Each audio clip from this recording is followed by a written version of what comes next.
Rocking groin, and I'm going to show you several different variations of this. The simple rocking groin stretch is just rocking back here. One foot's out to the side, one knee's underneath. You're just rocking forward and rocking back here. If we want to make this a lift-off, so it says passive range lift-off in the caption. Okay, we're going to get in this position right here. Hip and leg are kind of in the same plane. We're going to have both hands firm in the ground. We're going to lift off that foot as high as we can, holding backside hip, making sure we're not like tilting to the low back at all.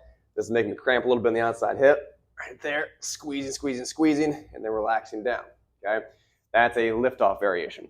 If it says PAILS, so from this position, I might sink back into the stretch. I might get a little stretch in my groin here.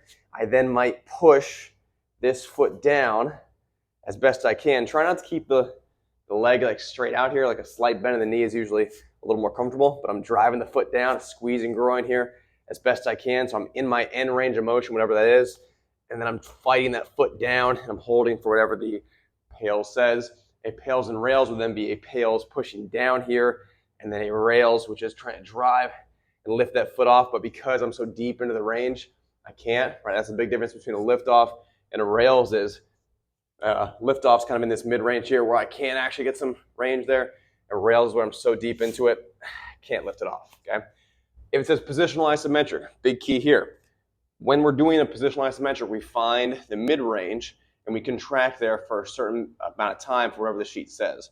So for example, if this is my end range and this is like mid-range, I might pick 2 to 3 spots and say, okay, from this position, perform a PAILS contraction, like a foot driving down here in the mid-range for 30 seconds, in the slightly deeper range for 30 seconds, and then in the deepest range for 30 seconds, or whatever the sheet says.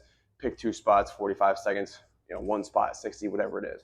Just making sure that we're getting a lot of stretch here in the groin when we're doing most of those variations. And then when we're trying to lift that foot off, we're trying to squeeze backside or outside hip here without letting low back twist.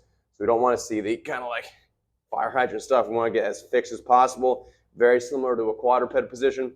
Back flat, squeeze and lift off, holding right there, and then relaxing back down.